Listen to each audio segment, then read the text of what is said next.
find lots of nmap commands, both for discovery, both for attack, both for defense, etc. So a lot of them are out there, both for network enumeration. So what we did last week was just to introduce you a little bit into that family of port mapping and port discovery. So today, basically, we will be doing taking on Wireshark, packet capture, and threat detection. If you're ready, say, I am ready.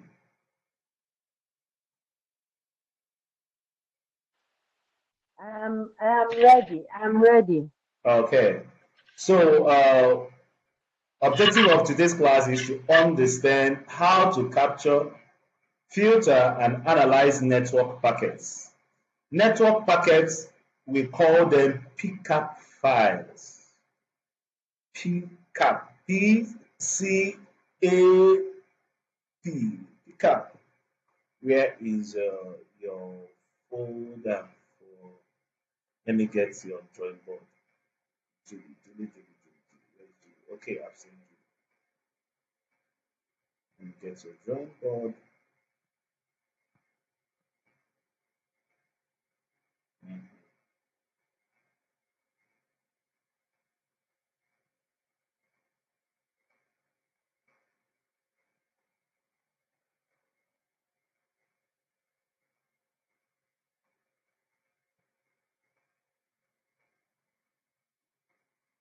You remember this, right? From the last class.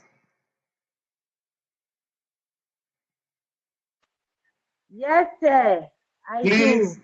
please do not throw sausage pizza away. Yeah, starting from physical, data, network, transport, session, presentation, then the last one is application. Okay, so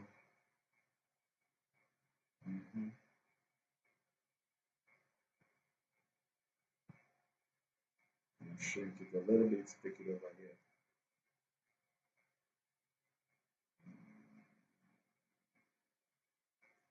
Okay, I was talking about PCAP.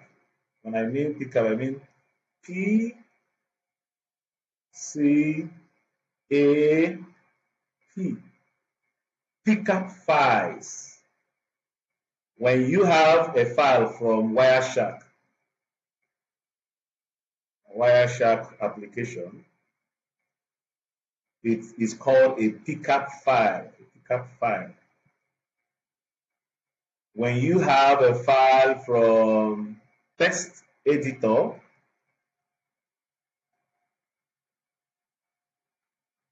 we call it a text file, a TST file, a .txt file. We also have a doc file. Doc file is for what?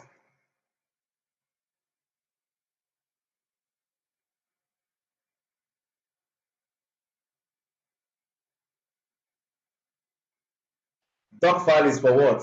Sir, I don't know. Sir, I don't know, please. Microsoft document. Your Microsoft document is saved as .doc file.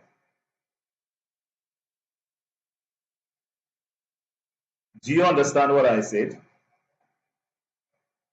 Okay, you do. Let me show you an example. Image files can either be a JPG file, JPEG file, or PNG file. Music files can be MP3 files. PDF files can be .pdf, portable document something files. Then let's look for Google documents or any Microsoft document so that you see what it is named after. Okay, can you see what is here?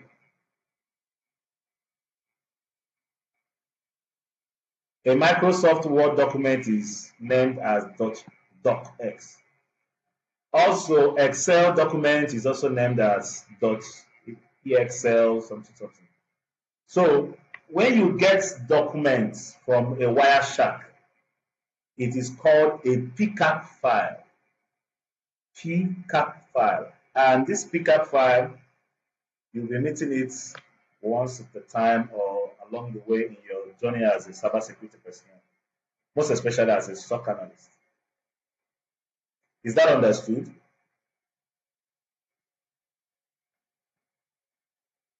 Okay. So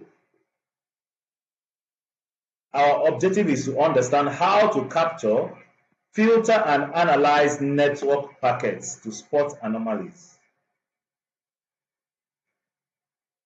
Concepts. Every communication is made up of packets, little packets, little packets, little packets. So SOC analysts detect intrusions by analyzing traffic patterns. Wireshark provides real-time visibility into this traffic. To have eyes real-time into this type of traffic, Wireshark is best chosen, or one of the most efficient tools to do the job.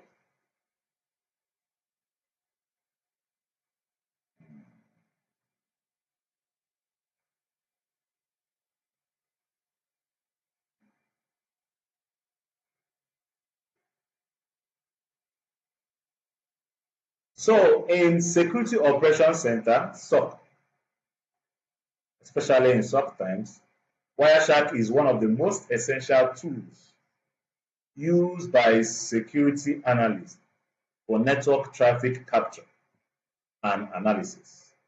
It provides visibility into what's happening on a network at a packet level. If you remember, packet level is on which layer? Packet level is on which layer in the OSI model?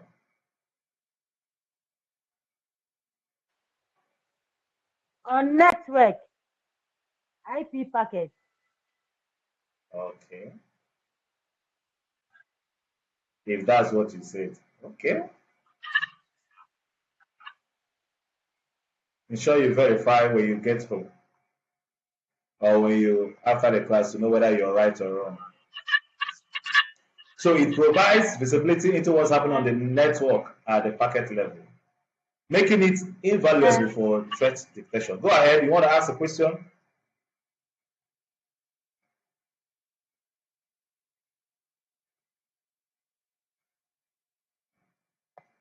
Do you want to ask a question? Oh, okay. I forgot you talking with your sign. So what is Wireshark? Wireshark is an open source network protocol analyzer. Is an open source network protocol analyzer that allows SOC analysts to capture live traffic reports or load packet capture, that is PCAP files, for detailed inspection. It decodes packets into human readable forms, showing protocols, headers, payloads, and timing information. Use case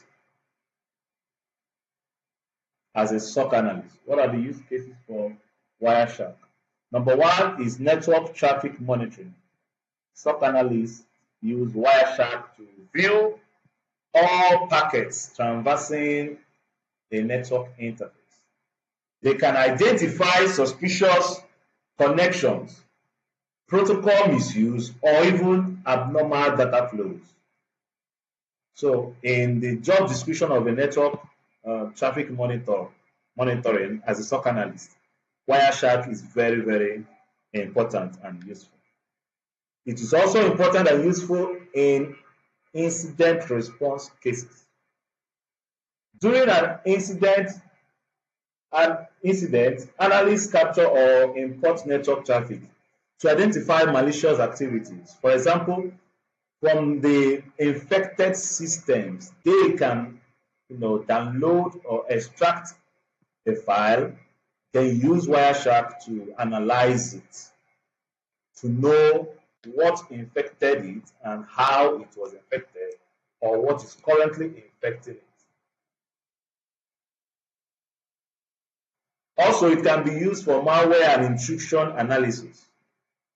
By examining PCAPs from sandboxed environments or infected hosts, analysts can detect malware behaviors, such as beaconing or downloading payloads. Are you with me?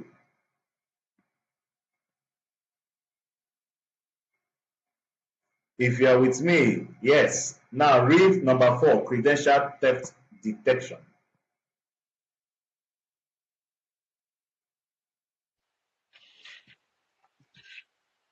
Mm,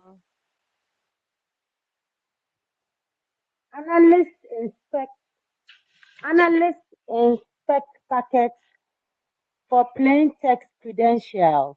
Example: HTTP basic AUTH. What is AUTH, please? Basic AUTH. Authentication. Okay, basic authentication, FTP and telnet to verify if attacker exfiltrated credentials. Yes. Credential theft detection. In the cases of credential theft detection, analysts like you and I inspect packets for plain text credentials, meaning with Wireshark we can see if some credentials are open or encrypted. Do you understand? Yes, sir. And that will Yes, sir. be that will form your lab today. You're going to do a lab on plain text credentials um, inspection. You're going to do that with Wireshark today to see how it looks like. Okay. So number 5, protocol analysis. It helps verify if network protocols like DNS, HTTP, SMB, etc.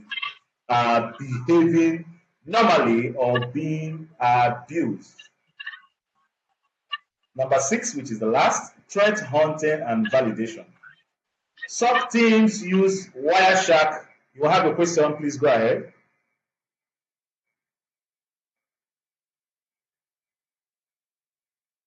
Okay. Threat hunting and validation. SOC teams use Wireshark to manually confirm alerts from SIEM or IDS systems like Wazoo, Suricata, or Snot by tracing actual packet behaviors. I just remembered something. Just a minute.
Okay. I sent an invite to uh, one of the industry leaders in my sphere. So he's planning on recruiting some, I think he's planning on recruiting some interns in his firm and he's about to interview them. So I wanted him to come in and see what we're doing just briefly before, yes, as we go ahead.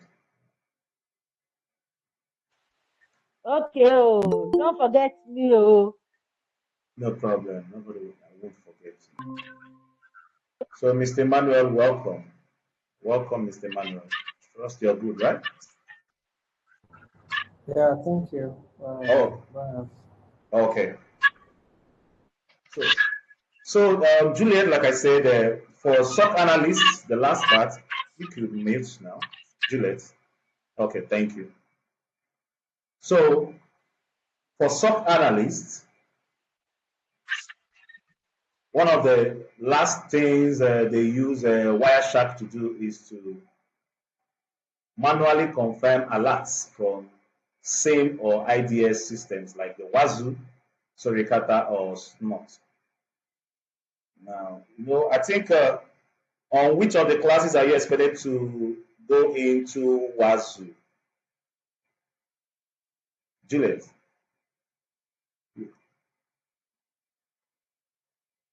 Check. I have to check. I have to check the. I have to Okay. check the list you gave me. Okay. I could quickly look at it from here. I have one.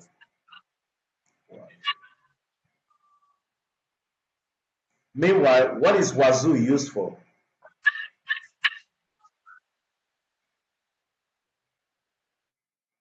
It's a SIM tool. It's used in monitoring systems.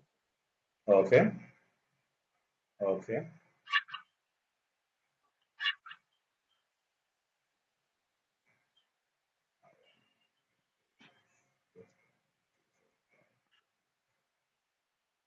Have you It gotten collects access yet? logs as well. Good. It also collects logs. And Again, it also collects logs, just like you said, and it and is is used the for monitoring. yes, please. Have you gotten your credentials for the same tool, the Wazoo? You've not done that yet. I don't No, think I so. haven't gotten it. Yes, please. Please, yes, I haven't. please, before your next class or before the Wazoo class, ensure that you work with me so that we'll get you your credentials. Okay, sir. Because very soon now you'll be graduating. Yes, so In your capstone project, you will need to raise up to 200 tickets before you could graduate. You'll be expected to raise 200 tickets. okay. 200. You raise them from the Wazoo, All from the right, same tool. sir. When you monitor, you see what is wrong or what feels wrong, then you write a report on them, then push over to a level 2 analyst. So briefly, I just want to show you how the Okay. Wazoo interface is, because that is exactly what you'll be getting credentials on. You're going to be having it working on your system.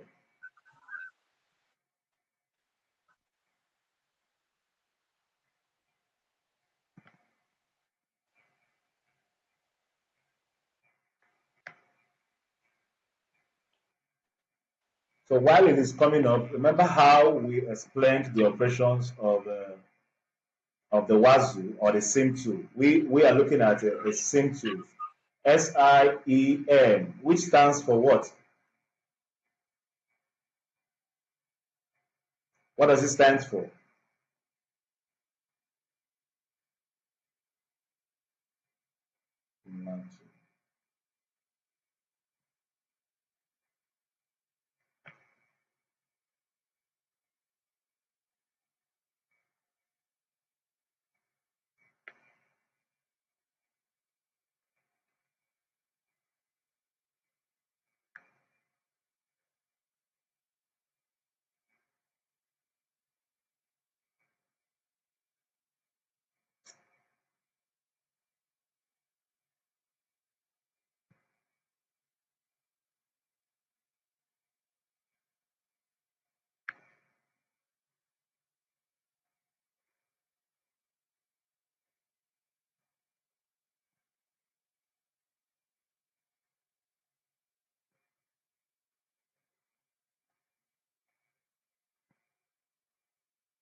Okay, connect, please.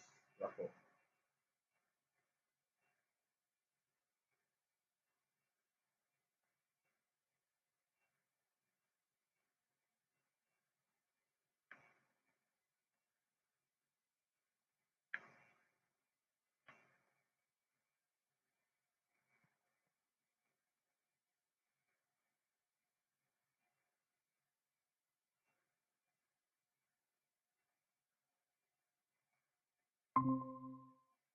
Yeah, sorry about that.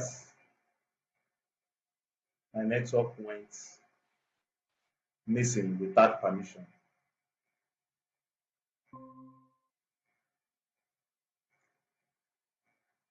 Sorry about that.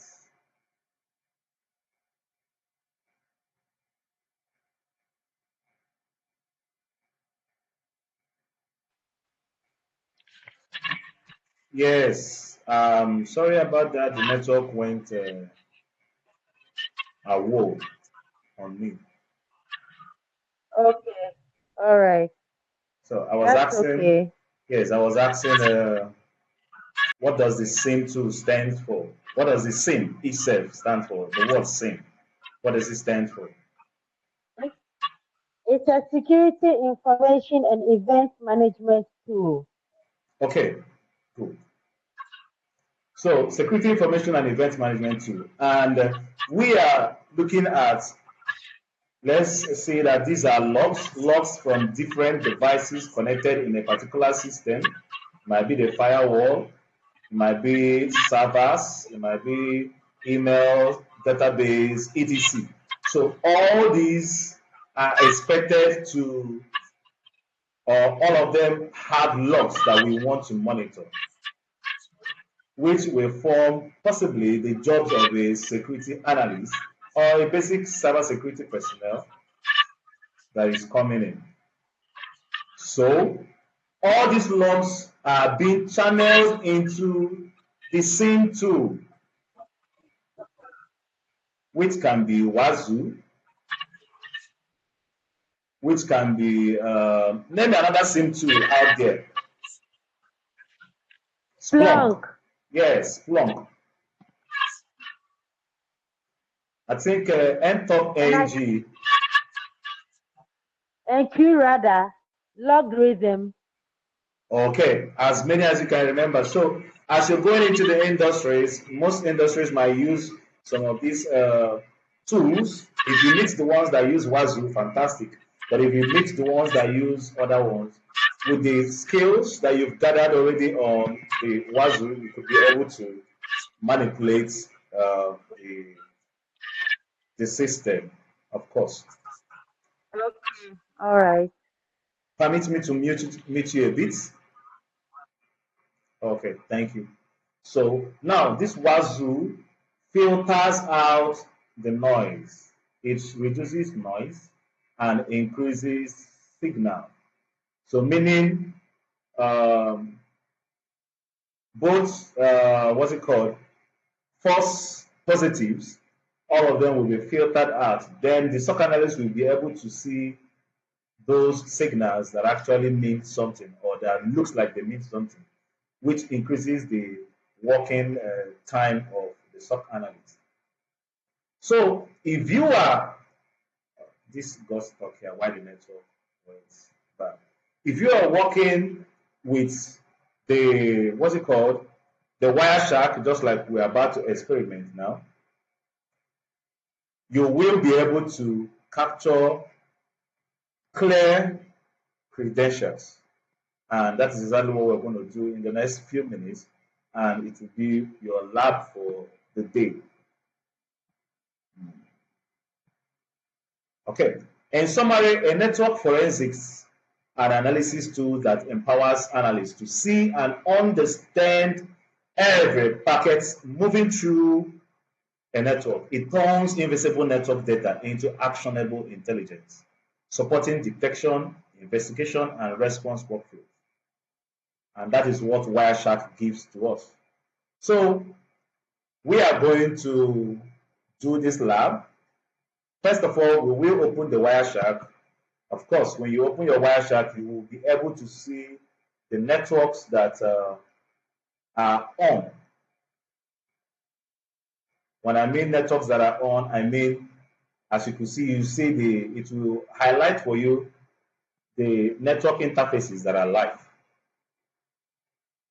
Then we have this button over here which says start capturing. The blue button over here says start capturing.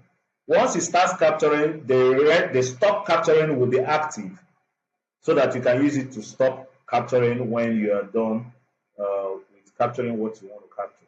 Let me take this aside here while it comes in.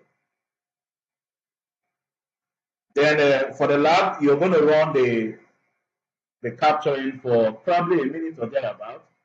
Within that minute, you will go to our test website, input your password, and that website is intentionally left vulnerable, or it is a vulnerable website for you to do your trainings with. Okay, looks like our Wazoo is up. Okay, let me keep it aside until it's fully booted. So once we start capturing, we're going to be seeing packets going through. Of course, one of the first set of packets you're going to see is the acknowledgement packets. If you look very well, you will see the ATT&CK. You remember the three-way handshake? Do you remember, or are you aware of it? The network three ways handshake.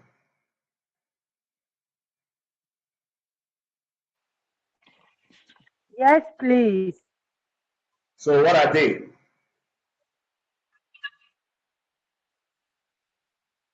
SYN, ACK. Okay, ACK. Okay, the ACK, and then the last one is what I've forgotten. ACK, sync. Sync, acknowledge, and then Go back. You have to add it to your lab. Ensure that you get it by the next class because it's going to come out in your IAC2 license examination. The three-way handshake is going to have your ACK, your sync, then ACK sync. Move on. Yeah, we might actually. I think we should actually see it on this practical if you look very well. So once we are done with the capturing, we will be able to start looking into the packets to find various things. First of all, we'll filter. We'll filter by IP address. Possibly there is an IP address you are looking at to find. We'll filter the IP address. Okay. While we are doing that, the Wazoo is up. We have two active agents here. Minimum severity issues is just one. Low severity issues, we are seeing 407. No critical severity issues yet, no high ones yet. So each and every one of them can be expanded to see what is happening. And most of the time, 95% of the time, that is what the SOC analysts they do. They look at what is happening under the hood and they investigate and they write tickets about it and move it up. So expect to be doing that in your next, let me check. After Wireshark, your next class is Introduction to Security Monitoring Artifacts. Then, okay, in your class 6, that's where you start having Wazoo log analysis. Okay, bear that in mind.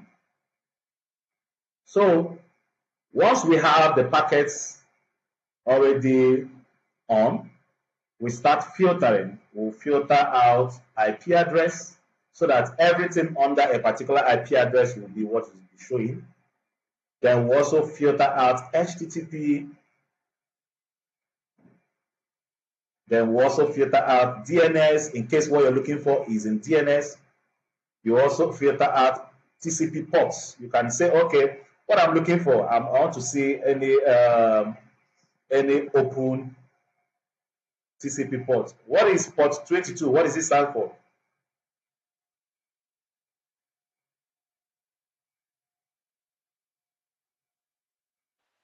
SSH. Yes, good. So if you want to find out whether there's an if you want to find out whether there is an open SSH happening on your system or someone that is unauthorizedly in your system, and after doing that initial capturing, you could filter out to know which of the TCP ports that are open. You could filter out for authorized ones, which is secure shell. Then what about unauthorized access? Which of the port number will it be?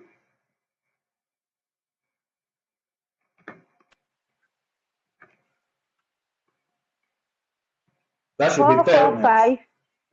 Telnet. I'm talking about unauthorized access for remote access. That should be telnet 23, port 23. Okay. Yeah. So we are going to do all this filtering. That's what you see on your lab. You also filter for FTP, shows FTP credentials, and that will be what you'll be doing on your lab. So quickly, we are going to do that and so sir, what about RDP also? I didn't get you. What about RDP as well? You could filter that out what too. What about RDP, remote desktop? Exactly. RDP, remote desktop. Okay. You can also filter that. The Wireshark is designed in such a way that if those ports or networks or connections are currently in what you recorded, in what you captured, it will flag them out. It will filter them out. Okay. So before we go into the recording, let's look at this encrypted and unencrypted data quickly so that once we are doing the lab, we'll do it all at the same time. So encrypted data is scrambled using cryptographic algorithms. It will be very hard, not impossible, but extremely hard for a non-serious threat actor to break into an encrypted algorithm or system. So most times it puts off the unserious threat actors. It puts them off. But you see unencrypted data like HTTP, FTP, Telnet, those ones travel in plain text. And that is what we want to find out whether it is true. We're going to do it now. They are easily readable by attackers using packet sniffers. So the risk of HTTP does not encrypt the transmitted data. And that is why when you're going into an HTTP website, they will tell you to beware that this system or this website is not secure. Your details, do not enter sensitive credentials in this website. So the website or the Chrome or the operating system can also warn you ahead. HTTP does not encrypt the transmitted data between client and server. Meaning, if you put your username and your password through an HTTP website, it will be very open. You and I, with the right tool, just like Wireshark, will be able to see it. And we're going to see that shortly. If credentials, cookies, or tokens are transmitted over HTTP, they can be intercepted by attackers performing man-in-the-middle attacks. So, but for you to be on a safer side, you make use of TLS and SSL encryption, which comes most times automatically with the HTTPS and also protects data integrity and confidentiality. So, to detect unencrypted data in our lab, this is what we're going to do. The tools required will be our Wireshark, access to a demo HTTP website, and we're going to be using, I've clicked this. Let me shut it down. Cancel, go back. Please, when you get your documents, do not click this link directly. It is live. What I mean by it is live, what do I mean by it is live? When I tell you that a link is live, what do I mean?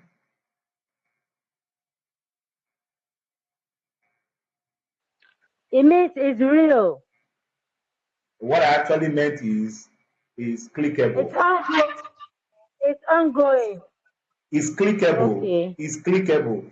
This is just a All test. right. Is when you click it, nothing happens. But you see this HTTPS, that once you click it, it loads you to that particular website.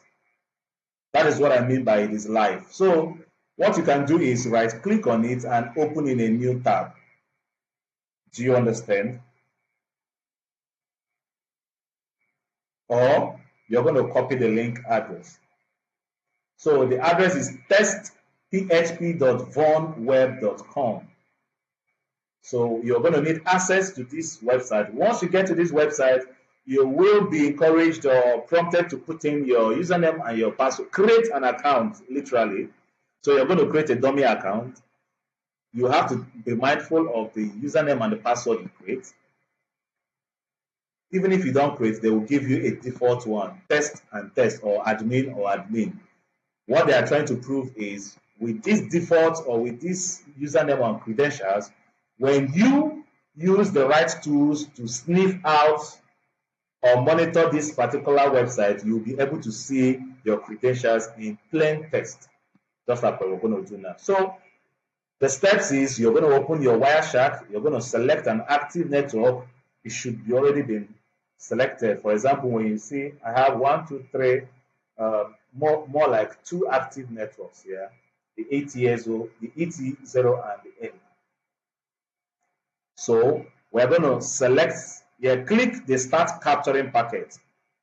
Once we click the start, remember where the start button is, this button that is blue in color that looks like the fin of a shark.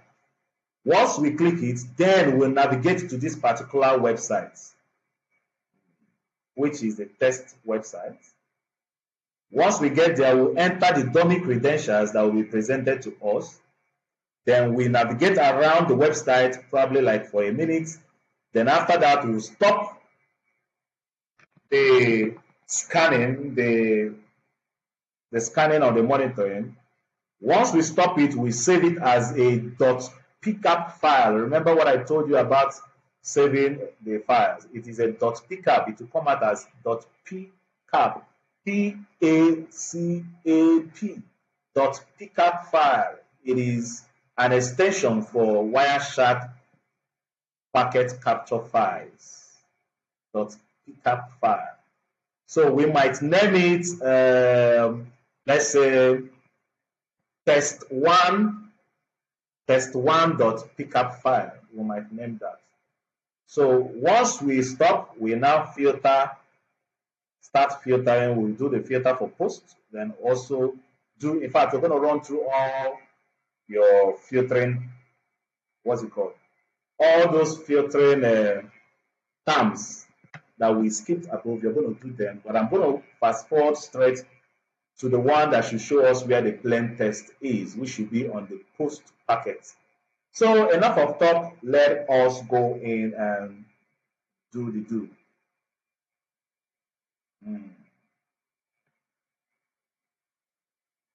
So here is our Wireshark. You might be asking, how did we bring up Wireshark? So I've closed it down. When you go to the menu icon on your Kali Linux, when you search for Wireshark, you should be able to see it. Are you with me, Juliet?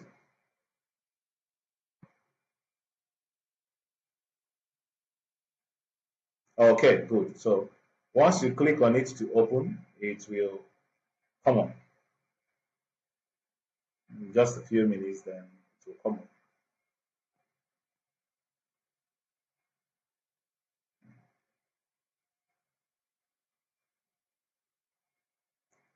Meanwhile, let me shrink it a little bit and let us find out our IP address that we are using for today in our network. What command should I use?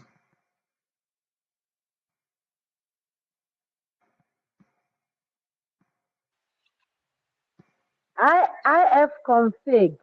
Okay, ifconfig. ifconfig. And we have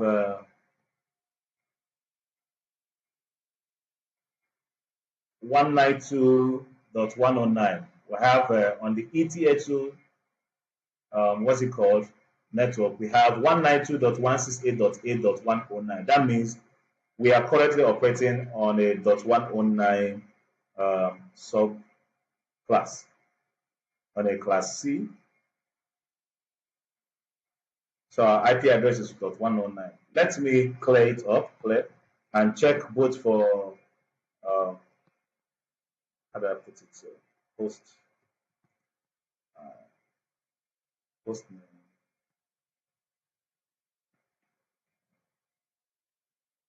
Okay, host name.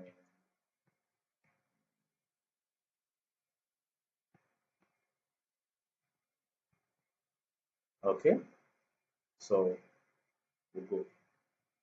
Let me quickly run an nmap scan, nmap xn of the IP address we have 192.168.8.168.8.9, right? /24. Let me see what we have, if there are any other devices that we have connected to this internet connection that we are in. So like I tell you, running your scans, nmap scans, especially your network scans, is one of the most important things you do when you come into a network, so that you know who is with you there. You know the systems or the networks that are with you, and you know how to work with them. Good. So while it is running, the website that we picked up, let us start the Wireshark now. If the nmap comes up, we'll see it. So I'm going to push the start button. You will see it has started. So if we access the internet now, it's going to see whatever we are accessing. So let me open the internet. Let me open a browser and search for something. Probably I'm going to open that website that we got. I want to test. The browser is coming up. As it is doing this, it is monitoring this particular network where I am in, where the Kali Linux is. Every protocol that is passing through is capturing it: SSD, ARP, ISMP, TCP, all the protocols, ICMP that is going through, it is capturing and it is recording them. It's capturing and it is recording them. Broadcast app, capturing and it's recording them.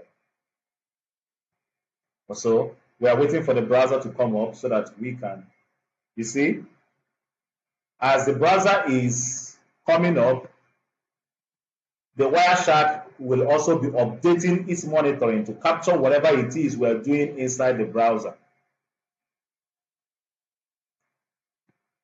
So I'm going to type in the web address that we're looking for: http test vulnerable login, enter.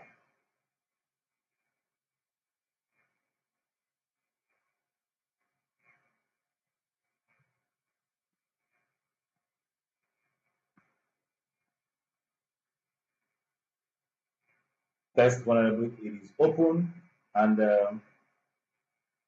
like I shared, it is a vulnerable application. You see, they can tell you, you can also sign up here. Sign up disabled. Please use username test and test. So we're going to put in the default demo username, test, password, test. Then we'll log in. Don't save. So we'll soon be wrapping up anyway. For our visitor, I hope we are not boring you much. Okay, now we are in. When you get in, you might choose to, look around, test some things. If you want, you can test your cart to see whether there is anything in the cart. But I will be stopping the monitoring now, because it must have captured the credentials that we're looking for. So I will stop it now. I'll stop the capture.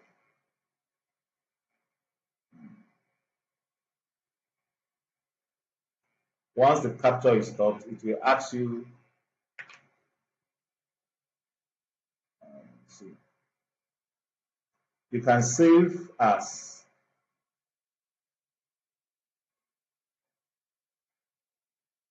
That's if you want to save. Of course, you should save. Also, remember this step. Save your PCAP file and submit it along with your screenshots of the files, the labs that you're doing for this particular lab. So I'm going to be saving mine in, you choose a folder where you can retrieve it easily. I'm just save mine on my normal desktop. I will save it as test, tests. I'll save mine as test one. Just save as test one. It will automatically save as a .pcap file.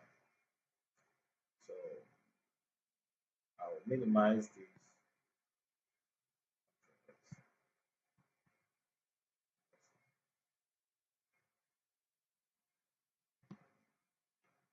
109. I forgot it is 109, and I was searching another network.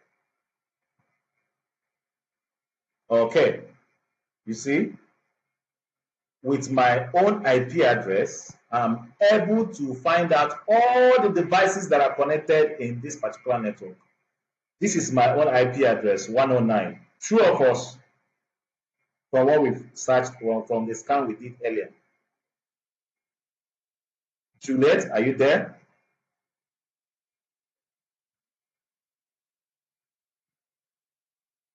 Okay, now apart from ours, I've seen you.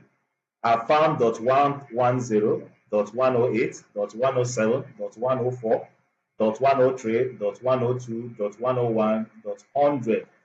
If this is, let's say, is an SME, probably a small business, all the devices connected in that particular network will list out here. It will show here, and we can be able to talk to each other, or if it is the bad person, we can infiltrate each other one step at a time. And also, it also goes to show us one of the dangers of joining a network that you are not sure of. You go to a bar or a hotel, they'll tell you free Wi-Fi, and you connect your system. The same way you connect your system and you're enjoying the Wi-Fi, the threat actor behind the scene has connected and is seeing your system here, because each IP address here represents a particular system. It represents a particular system, a particular individual using the system, and communication is imminent. Okay, so let us filter. We're going to filter for post HTTPS, but in your case, ensure that you run all the filtering that we marked out above. So I'm going to filter for http.request.method posts.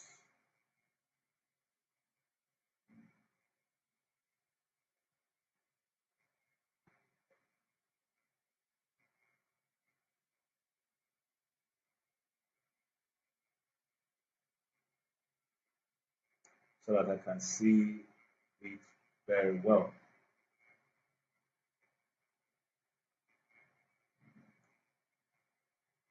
Please, Wireshark is very sensitive. If you want to type in capital letter I and you put in small letter I, it will give you an error. For example, I want to type HTTP and I type HTTP, capital letter or mixed with small letter. You see, I'm getting a red bar. Once you are seeing a red bar after typing in what you want to filter, it means you are wrong. But if I clean it up and go HTTP, you could see green. It means you are in the right order. Do you understand me, Juliet?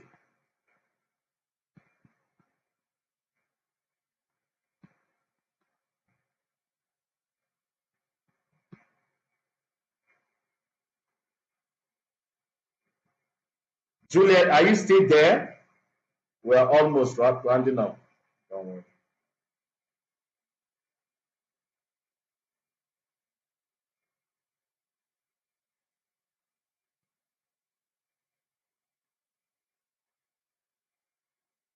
Can anyone still hear me? Can anyone hear me?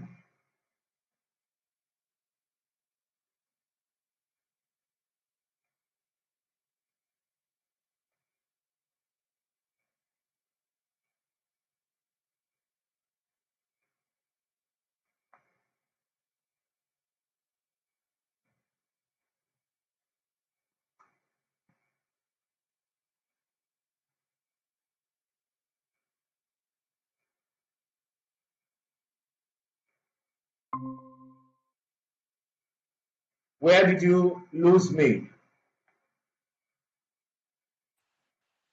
Yes, I lost you when you were talking about if you make a mistake of capital and then Exactly. yeah, how Wireshark is sensitive. Okay, okay, good. Thank you. That's exactly where I lost the voice also.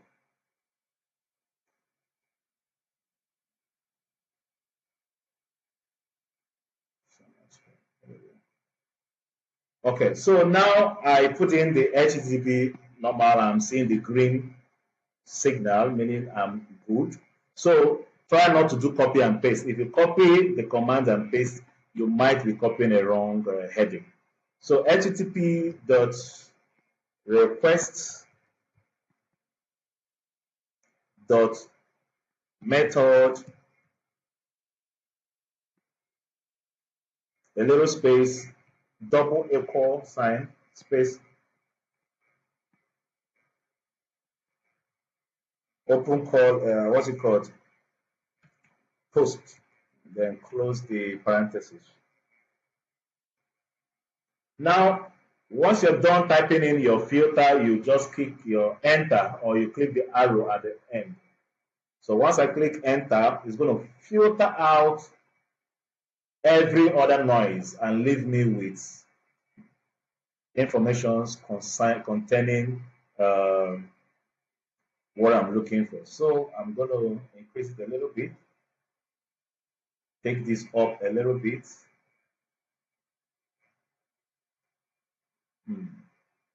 Now, when you carefully look at what came out, you will see on the length, on the info section, you will see a post user info .php.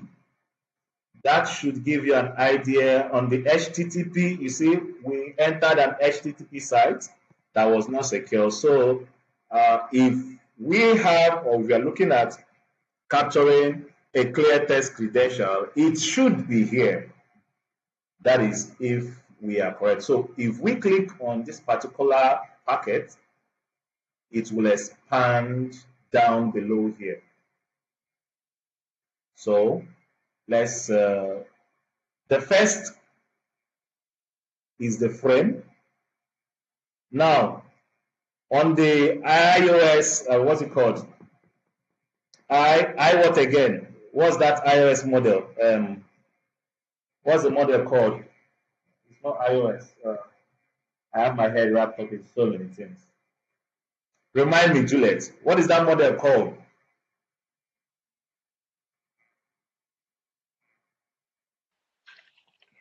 Say OSI model. OSI or I yes, Yeah, yes. OSI model. So if you look here, you can see frame.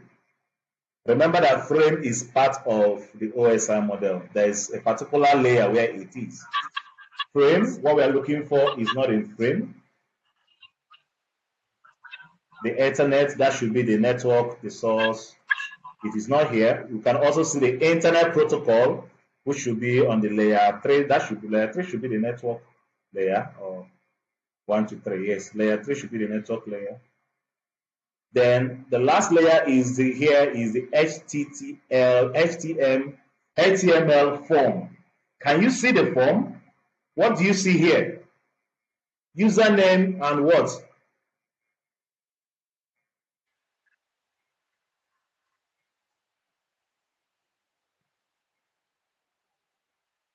If you can remember, this is the username and the password we use. Okay, because it is a little bit tiny on your screen. But when you're seeing when you get the recording, you will see it very well.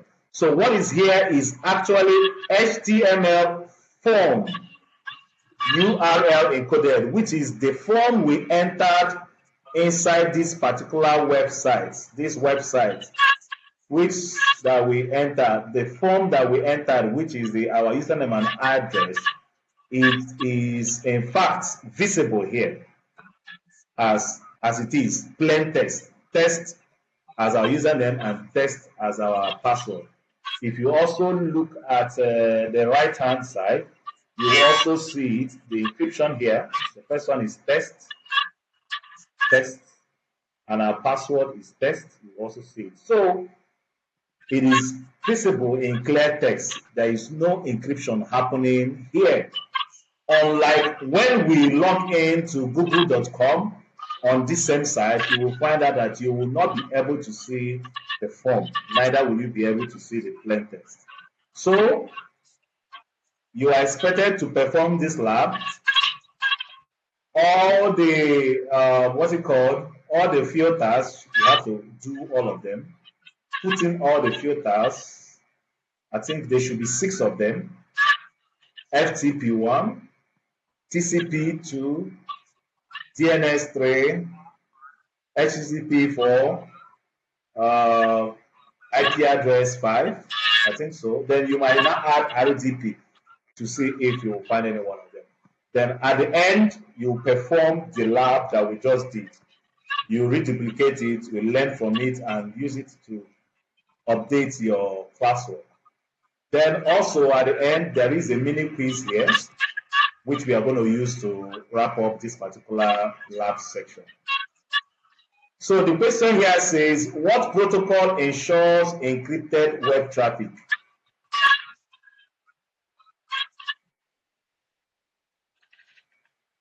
We have the HTTP, FTP. What answer did you take? C. Okay, that is the HTTPS. Interesting. Yes, I've gotten that. HTTPS. What tool is used to capture network packets? Wireshark. Interesting. Why is sending login data or any kind of data over HTTP risky? Why is it risky? Because HTTP is not secured. Okay. As it is not secure, what happens if you enter data into it? Everybody is susceptible to attack. And clear test credentials, right? Yes, please. Okay. No problem. So we've come to the end of today's class, Juliet, and I'm sure it was quite insightful. So thank you very much for coming in, Mr. Emmanuel. Thank you for joining us. I appreciate your coming in. So if you have anything to say, you could just, use a minute to address us while we wrap up. Thank you very much. Good afternoon. And well done to Amako. Well done. You have a great instructor. I don't have much to say, just to say well done. The opportunities are out there for cybersecurity experts. So just put your mind to it and learn this thing, and you have opportunity to work anywhere at all. Well done. Thank you. Okay, thank you so much. Yeah, thank you very much, guys. Thank you very much, guys. It's been nice having you guys around. So for the rest of the day, enjoy it and have a good time. Bye-bye. Okay, you too.